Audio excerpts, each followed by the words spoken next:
Hey guys, on here, New Rockstars could not wait to pop this one off. They already have their breakdown for the Easter eggs and hidden details in Moon Knight Episode 2. If you have not seen my reaction, it was posted earlier this morning. I hope you go check that out if you have not already. But guys, we're going to go ahead and dive into this thing. So if you're not subscribed to New Rockstars, man, highly recommend them for these entertaining breakdowns and some killer merch that they have. Anyway, guys, let's hop on in. Here we go. Welcome back to New Rockstars. I'm Eric Voss, and this is a breakdown of Moon Knight Episode 2, in which Moon Knight narrowly escapes a bunch of vegans by killing their dog. This episode was filled with Easter eggs, subtle cinematic details, That's one way to and put even it. deeper layers of mystery. So let's break down this shot by shot for everything that you might have overlooked. And a reminder that the best way you can support us is to get our new limited edition Moon Knight inspired shirt. We're selling these off faster than we thought. It's called Tomb of the Moon God. It looks awesome, and when you get it, you'll unlock the added option to write in a custom shout out for our after shows. So get that at newrockstarsmerch.com. Okay, opening shot. Over sand, we hear the sounds of Moon Knight's beatdown on that jackal that ended last episode. Yep.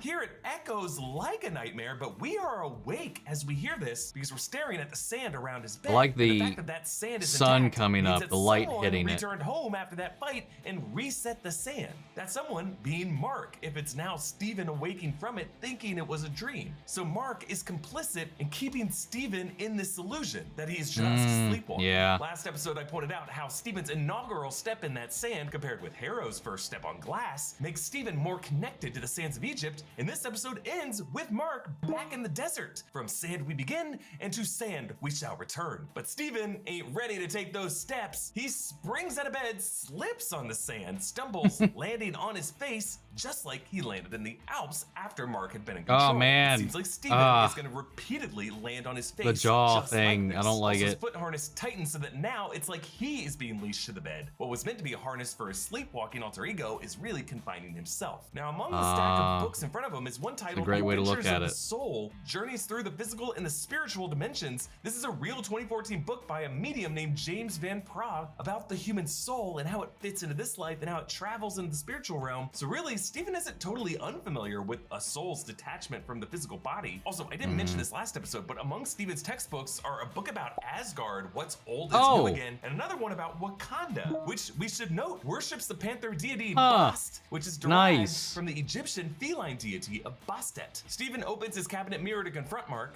You there? Didn't think so.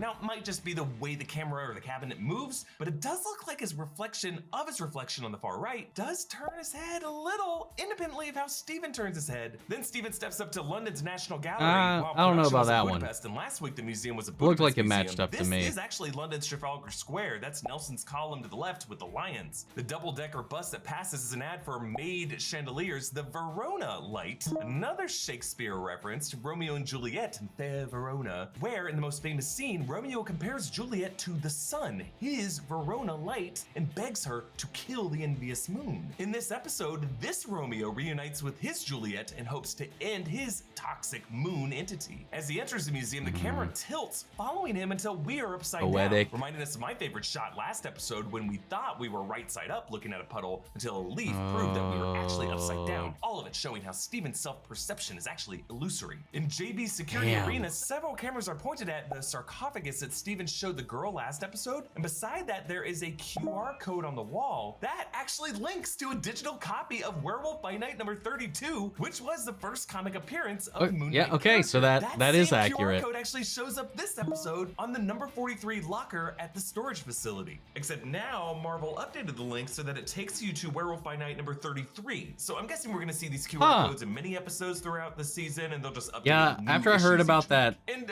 I think I just QR put together code that comment, Steven's when I fish's saw that, I name was like, of hey, Gus what if might this be does short anything? for Sarcophagus. They watch back the security footage, but there is no jackal. It's just Maybe? Steven reacting to nothing. Now, Fight Club has been mentioned as an influence, and this seems like a nod to the scene in Fight Club where Edward Norton's character fights Tyler Durden, but later on security footage shows him hitting himself. But if you look closely at this footage, as Steven runs past that column, there's some digital noise on the screen. Yeah. And if you compare this to last episode, that was right when the jackal hit that surface. So while the jackal is invisible to everyone else, something caused that static. Steven says, There was a dog chasing me like a hound. Oh yeah, Hound of the Baskervilles was it? Yeah. Yes, referencing The Hound of the Baskervilles, the Sherlock. third of the 4 Sherlock Holmes novels written by Sir Arthur Conan Doyle, a mystery about a phantom dog plaguing an estate. It was actually really an inheritance scheme. Similar to the hound that chases Steven, this episode, if you think about it, really boils down to an inheritance scheme. Arthur Harrow having issues with Khonshu for choosing Mark Spector as an avatar, and Mark Spector not wanting the beneficiary of these abilities to pass on to his wife. And the footage ends with Mark confidently stepping out and staring directly at the camera as if knowing Steven the next day would review this footage. That's not me. Hold on. He said that he was like envious or jealous or some other word of Khonshu choosing Mark over him. But didn't he say he was a past avatar of Khonshu and now he is the avatar of Amit?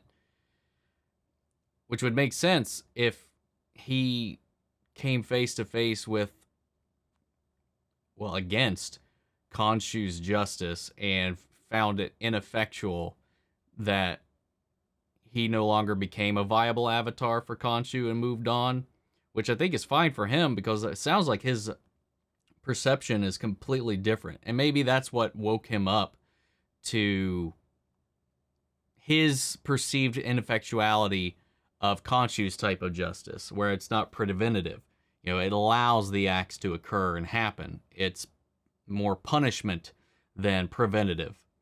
And I don't know. That's how I read it. Maybe I misheard the conversation when I was watching it, but I had the impression that their split was not really because he was maybe because he was discarded because he deferred on views, but because of that deferral of views, that maybe he even initiated it. I don't know.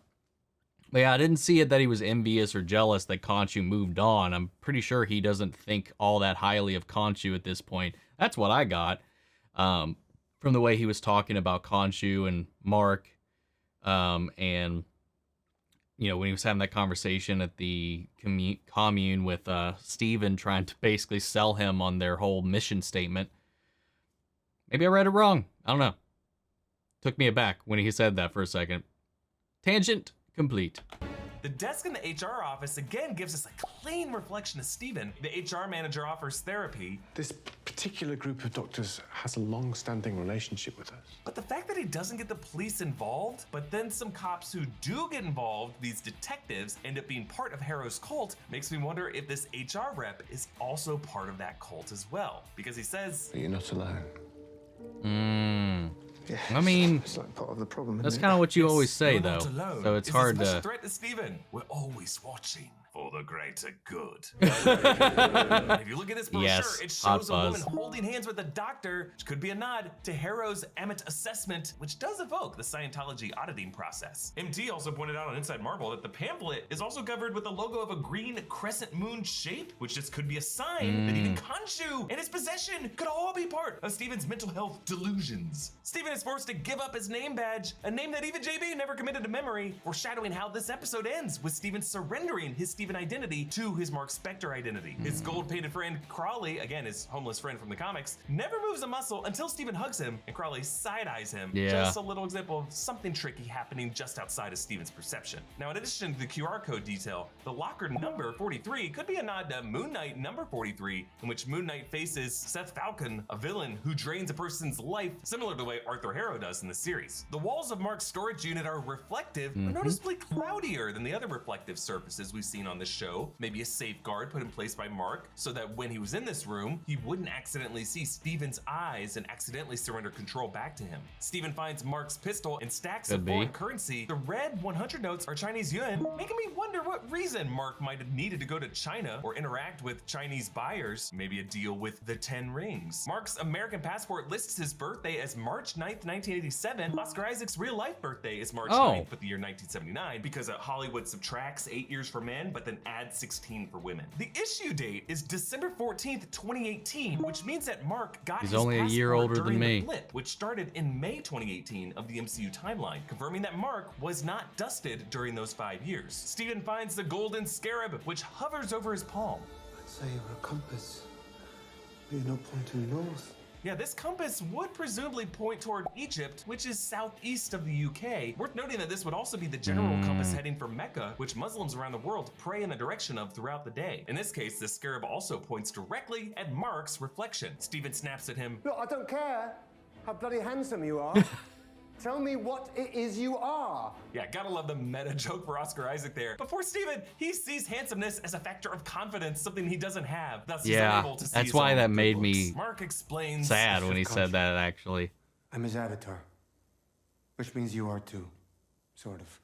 We protect the vulnerable and deliver conscious justice to those who hurt them. Mark pauses before using the word justice, as if intentionally drawing a comparison between Khonshu's justice after damage was done, between that and Amit's judgment before any sins were committed, a distinction that Steven later levies against Harrow. Steven looks at the gun. Now give me the body. Let me finish this, and you'll never hear from me again. Yikes, Mark is in the reflective surface of the pistol too. Just very dark to imagine someone hearing these kinds of voices when pondering picking up a gun. Like Steven could be imagining Yeah. one way to silence Mark forever. Yeah, that's earlier when kinda they what I walked was up to thinking this too. locker, the motion sensor lights overhead slammed on. Just set it up this awesome Yeah. scale of Khonshu now, flashing in and out of the lights with louder I like and how it louder didn't have like a slams. straight up rhythm to it either. So the lights alone represent the demon, like the barrels and jaws representing the shark. This also works like an inverse of David F. Ooh. Sandberg's amazing Lights Out short, the ghost Yeah. in the light instead of the ghost in the dark. Steven gazes up at Khonshu's form as the lamp overhead glows brighter and brighter, and I just love how you can now see a big divot in the ridge of his beak, like he's been in some kind of battle in this ghostly form. And then you can see up into his skull orifices a ribbed texture interior for our pleasure. Because the inside of a lot of skulls are rarely smooth or sanded down, just little details like this make him more lifelike. Layla pulls up to him, greeting him upside down, just like that shot of him entering the museum earlier. She says to him, You really could have given me any sign that you were alive. yeah, throughout this conversation, he sees her through the mirror. The people he speaks to in mirror reflections are just difficult for him to trust as legitimate. In his flat, when Layla looks at Gus in the tank, Mark's reflection appears in the tank behind hers, despite Steven being back at the door, showing how Mark is now in a kind of sunken place, trapped in an Egyptian-themed tank like Gus is. Way out of your depth. Brother, you're literally in the depths. On the shelf are some visible titles. Joseph Yeah. Pearl's Revealer of Secrets, which is considered the first modern Hebrew novel written in 1819, a satirical collection of letters among Hasidic rabbis. Mark Spector is Jewish, son of a rabbi, something this series will explore with the Jewish cultural consultant listed in the credits. Also, The Man in the Ice, which is a book about the 1991 discovery of a 5,000-year-old Neolithic corpse in the glacier in the Alps. It's actually not that far from the valley where Steven woke up last episode. And of course, Man in the Ice, we definitely had another one of those in the MCU. Yeah. The book Layla picks up is a collection from French poet Marceline Debordé-Vamore, Les Fleurs, or The Flowers, from the year 1833. The two of them quote the opening verses from Les Séparés, or The Separated. Marceline Desbordes-Valmore. Ne crie pas. Je suis triste, je voudrais m'éteindre. Le beau été Sans toi, c'est la nuit sans flambeau. Which translates to, do not write, I am sad, I would like to die out. The beautiful summers without you are the night without a torch. These words reflect the separation between these two lovers. Mark ghosted her, wanting to die out in Layla's mind, essentially telling her, don't contact me. But really, without each other, they have been lost in the darkness. Earlier in this episode, we got the allusion to this Romeo's sun, making the moon envious. And here's another literary allusion, comparing this star-crossed lover to a flame in the night. And it's sweet that Layla's favorite poet was Steven's favorite poet, despite him having no other memory of her, and Mark even trying to block her out. Like MJ still wearing Peter Parker's broken it's an necklace. echo. Another example in the MCU of love persevering through memory. When Layla finds a scarab and confirms it does point to Amit's tomb, on the table beside Steven, a little gator or a croc statue, Amit ready to devour him. Then a detective's Nice. knock at the door.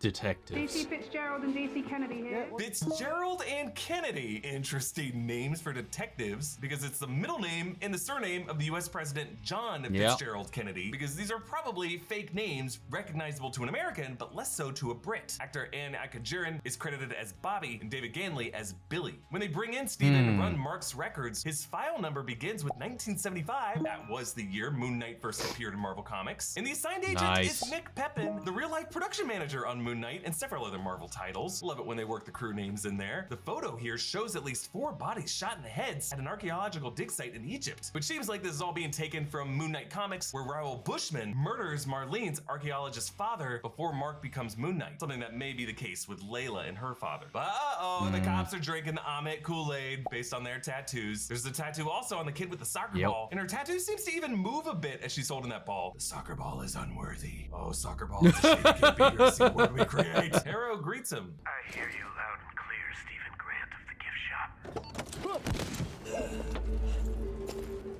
Oh, God. I'm sorry for the wait.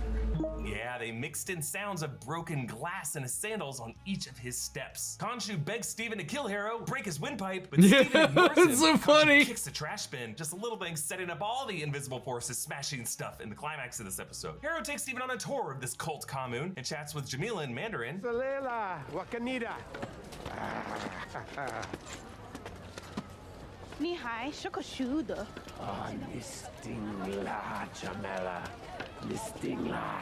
Yeah, again, if you listen to his kick, there's a bit of broken glass mixed in there. As Khonshu watches from the roof, his crescent moon staff frames the street light above. There's no light of the moon yet, showing how Khonshu is still powerless at this point in the scene. Inside, Bob Dylan's Every Grain of Sand plays once more, just like it did in the opening scene of the series. There's some cult members watching serene nature footage, just classic Clockwork Orange style indoctrination there. Harrow recommends a lentil soup. I need to finich that movie at one point. I started it a few times and I'm just like, I'm not in the mood for this at the moment. It's like hard to watch until you, I guess, you get going. There is a Victor Mancha in the Marvel Comics, aka Victorious, cyborg son of Mexican mother Marianela Mancha, and Ultron Tech, who's part of the Runaways, ties in with the Age of Ultron storyline, later kills Vision's son Vin, but I don't know if this is the same Victor. I just love how Harrow feeds Steven these lentils that were grown in their community garden while using a gardening metaphor to describe Amit's judgment. She tears evil up from the root, casting her judgment before any evil's done.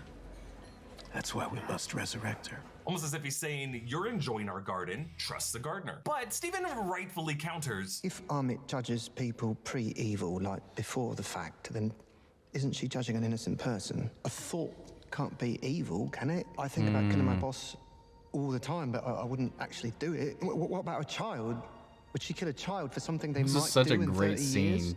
And Steven doesn't buy Harrow comparing kids to diseased limbs needing amputation, so Harrow has to whip out the big guns. This is Amit's gift to her first avatar. It contains in it a tiny sliver of her power. Yes, another reference to Amit's first avatar, who betrayed her, whom I have speculated could be Pharaoh Ramatut, aka Kang. I know it sounds like I'm reaching, just watch my video on that. I swear, I make a pretty good case for it. I like how throughout this, as the cult members back away in fear, that projected nature footage now shows a hummingbird flapping its wings and then mushrooms sprouting, mirroring the tension of the scene. The chaotic heartbeat of a hummingbird, then exploding into a mushroom cloud plume. Layla arrives with the scarab and they flee as Harrow uses the cane to open a purple crack in the ground through which another jackal arises. Another example of glowing More purple demonic rifts stuff through coming from dimensions in the purple. MCU after Spider-Man No Way Home. Perhaps the purple glow indicates the realm between universes, what Wong called the dark border between known and unknown realities. The dark And it's from realm. this realm where these hell beasts are summoned. Harrow chants,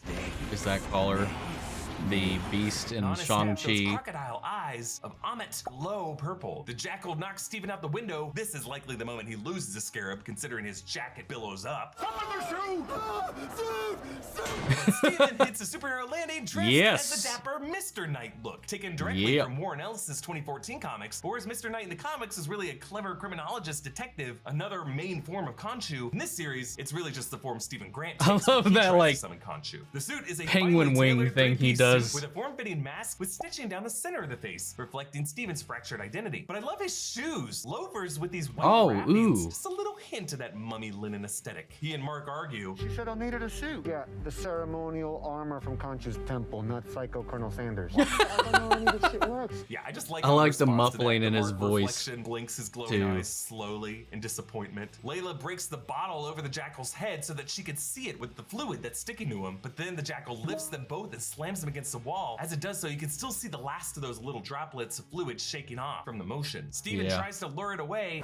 Like a butterfly, stinging like a bee. He's quoting Muhammad Ali, Yep. not realizing that the second half of that line was, his hands can't hit what his eyes don't see. Ironic, since he is trying to fight something invisible to everyone else. Also worth noting that Mark in the comics had a past as a boxer. Steven But he instead rhymed it with, says, yeah. which is a fun nod to the fact that the MCU already has another Steven with a PH, Stephen Strange, and then after he hits the Jackal, he screams, "Wagwan! I did it!" Which is slang used in London that came from immigrants from Caribbean countries, basically meaning, "What's up?" or "What's going on?" The double-decker bus is an ad for the GRC, reuniting you with your better half. The GRC, of course, is a global repatriation council, the agency introduced in the Falcon and the Winter Soldier that resettles people after the blip. Also, ironically, in this moment, Steven is struggling to reconnect with his other half. Overhead, this bus is coded with WBN 0032, another nod to Werewolf by Night number 32, Moon Knight's first comic appearance. Also, apparently, the one comics reference the series is allowed to have Easter eggs for. Steven has to surrender control, and Moon Knight's ceremonial suit takes over. And I love Gotta how beneath love it. those mummy wrappings, gold armor slides out over his shoulders. This automated assembly, the stitching together of the suit is just so piecemeal and tactile. You can see each thread snaking and binding him. Just reminds me of the pieces of Iron Man's armor clinking together in that original 2008 film. Mark unsheathes his chest weapons, of which he seems to have an unlimited supply, they like just cards fill or a in. blackjack slot. Mark lures the Jackal up the building past the crescent moon, which now glimmers in the background. As we saw last episode, the crescent moon shines when Moon Knight has the upper hand. As he leaps from rooftop to rooftop in this thrilling montage, that crescent moon actually gets larger and larger in the frame, symbolizing his growing power. He runs down I didn't the even Thames, notice that reflected in the bit. surface of the water, and it ends as he impales the Jackal on this outdoor altar and retracts his chest piece in the light of the crescent moon. The two shapes matching each other. Just gorgeous shot composition here, and showing how all of this power is coming from the moon. Little detail I spotted here, in that courtyard, there is a silhouette of someone watching in the shadows in the background. Might be an onlooker, might be a crew person who got left in frame, might be Khonshu. Steven tries to reclaim the body. We've always managed to keep a wall between us, but something's changed. The one who controls the body's become stronger. The reflections help, but most of the time it'll take all your willpower just to be a fly on the wall. Yes, so it sounds like, to answer Harrow's query from before, Mark might have already had dissociative identity disorder. Now Khonshu's possession is making whichever identity is in control at any moment stronger at keeping the other identities suppressed. Mark says, We wouldn't be alive if it weren't for Khonshu.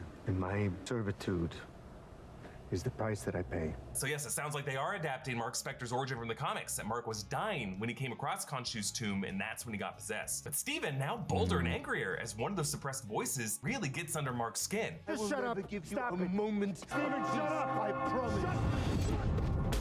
I love it. Yes, the church bell tolls for Mark's mental break like the bell of a boxing ring signaling the end of a round. Another nod to Mark's boxing history. Like the church is saying, hey, break it up, back to your quarter. Now, odd detail here, if you count the bell chimes to try to figure out the hour, it rings at least 14, maybe 15 times, which is crazy because church bell towers never ring more than 12. So they may have doubled up because as we cut in and out of Steven's reflection, they could have done that to show both identities hearing the first couple chimes. I love how Khonshu appears among the gargoyles of the roof, just blending in with the surroundings. And the shot does not break from Mark's perspective as we then look up to another rooftop where Khonshu is suddenly appearing there mid-sentence, and then the camera drifts right back down to Mark where Khonshu is right behind him. And I love how in the moonlight now, streaming through the tree, you can clearly see how this skull is actually floating over his body, but those errant hairs connected to his skull drape downward to make it seem like there is a connection, like a marionette head defying gravity. Love this transition here as Khonshu steps across frame, his wrappings dissolving into the falling curtain that Mark had draped over a broken mirror to hide his reflection. Since Mark is in a different spot of the room, the reflection is Steven, covered in a bedsheet on the bed, his knuckles bloody. This means that Steven must have tried to break out of the state violently and injured himself, now looking a lot like Martin Sheen after he cut his hands on the broken mirror in Apocalypse Now. And in that cracked mirror, you can see Steven is wearing the Star of David necklace, another nod to his Jewish heritage. Mark stumbles across the room, opening the curtains to reveal the pyramids of Giza of Egypt. And I just love that this whole sudden transition to Egypt took us here while we were in Mark's perspective, confirming that Khonshu backseats his avatar, whoever is at the wheel, Steven or Mark, and that this avatar, like us, is really just along for the ride. Now, over the credits plays the Egyptian anthem El Malouk by Ahmed Saad, featuring Inaba and Double Zooksh. Awesome Egyptian jammer to end this episode. And the final shot of the credits actually changes from last episode. Before, it was an amazing shot of Moon Knight's hooded ceremonial warrior attire. Now it is Mr. Knight. Again, the best way to support us I is didn't to wait check that out our long great to merch check options that at one out. Dang. NewYorkStarsMerch.com. Follow me on Instagram and Twitter. All right, @EA man. Boss. Some good pulls this time around. And I mean, it's not I don't think he reached too far in any of these theories that he's presented either. I think the Kang one's a fun one. I think that might be the longest reach out of this whole thing, but everything else seems pretty viable. A lot of great little details in here, and I love learning about this character the more we kind of dive through it on all the little artistic details throughout the show, because in initial watch and initial reaction, you know, it's really easy to miss some of the finer things, and especially the background details. You guys know that. You get sucked into the drama, you get sucked into the performances. A fair amount of the time, you're not always looking in the background, so it's just fun seeing all the little, small little things that they plant back there that build out the world and make it feel more connected and lived in, like from the subtle connections. Like, not invasive in a way, like, you know, because I've touted this as being, it's the most disconnected, or fairly almost completely disconnected from the greater MCU, but it's these little things that, like, kind of sprinkled throughout that subconsciously connect us to it. Especially that little parallel, which it definitely didn't cross my mind during the watch of episode 2 when we saw Harrow open that portal to release that jackal, you know, with the blue energy. Of course, we've seen, like, the energy that Agatha uses, same coloration from the Dark Dimension that we saw in Doctor Strange 1, same coloration we saw from the Dweller in Darkness in Shang-Chi, and, you know, we've seen some elements of it as well in just dark magic uses here and there, or these more magical, or dare I say demonic entities we've seen up to this point. So I like how they're kind of keeping that connection. The only thing that kind of breaks that, and maybe it's spiritual, maybe it's a spiritual connection, because I was about to say, I was like, it almost kind of reminds me also of the fruit from Black Panther. I think that's the only outlier that doesn't really fit that routine, but then it could be just drawn to the spiritual. Then I would beg the question of why, you know, Strange's magic is orange, or Shang-Chi, when he takes the rings, they turn orange. You know, colder blues and purples, you know, that's kind of what we've seen related to this other side. So I don't know, it's a nice little detail, especially considering, you know, jackals and all that, you know, have this kind of like hellish underworld like affiliation. So curious to see that put in here. And I love all the philosophy that we've seen thrown around, and all the kind of poetic literature references throughout that echo the sentiments of the story. I caught some of them, not so much all of the, definitely not the French stuff, because I don't know French, so there's that. But great work, Eric, on this video. But yeah, man, what did you guys think? What was your favorite detail? Did you catch any yourself? Sound off the comments. Let me know your thoughts down below. We'll carry on the conversation after the video. Feel free to join our Discord. We could talk about it there as well. Links to that on all my socials are down below. Follow me on each and every one of those. But guys, that's it for this one. I'll see you all next week for episode 3 and the breakdown for that one. But before we go, I want to shout out our channel legends: Mandy Sherritt, Ryan Karen, Philly Vane, Yori Corey Scott, Margaret Grace, Mary Bradley, Nate Prouty, and Melita. Thank you guys as always for your continued support, and everybody who's been supporting the channel and helping us grow. But guys, that's it for now. I'll see you all in the next one. Take care, everybody.